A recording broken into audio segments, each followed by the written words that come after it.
आइए भारत के कपड़ा उद्योग की हजारों साल पुरानी शानदार कहानी को समझते हैं। एक नंबर से शुरू करते हैं। 3.5 करोड़, सोचिए ये आखिर है क्या। ये वो लोग हैं जो सीधे इस सेक्टर में काम करते हैं, खेती के बाद सबसे ज्यादा। इसकी कहानी 4000 साल से भी पुरानी है, हड़प्पा सभ्यता के जमाने से। देखिए, हड़प्पा से मुगल काल तक ये इंडस्ट्री बढ़ी, फिर आए बड़े ग्लोबल बदलाव। 18वीं सदी तक तो मुगल साम्राज्य दुनिया का एक बड़ा मैन्युफैक्चरिंग सेंटर था। उस दौर में दुनिया का 25% इंडस्ट्रियल आउटपुट भारत से आता था।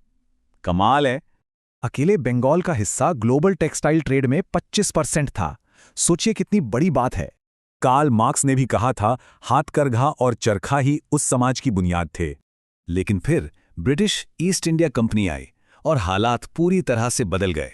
जो काम कारीगर हाथ से करते थे, उसकी जगह अब फैक्ट्रियां ले रही थीं। इस बदलाव ने पूरे उपमहाद्वीप में पारंपरिक बुनकर समुदायों को काफी नुकसान पहुंचाया। लेकिन चलिए अब आज की बात करते हैं। भारत फिर से एक टेक्सटाइल पावर हाउस बन गया है। सिर्फ 2022 में भारत का टेक्सटाइल और कपड़ों का एक्सपोर्ट $44.4 बिलियन का था।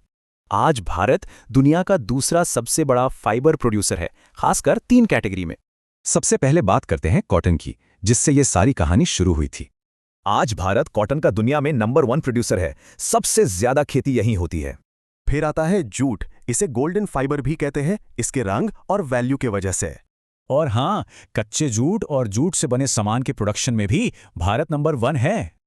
और अब बात करते हैं सिल्क की, जो हमेशा से बहुत कीमती रहा है। सिल्क प्रोडक्शन में भारत दुनिया में दूसरे नंबर पर आता है। लेकिन सब कुछ इतना आसान भी नहीं है।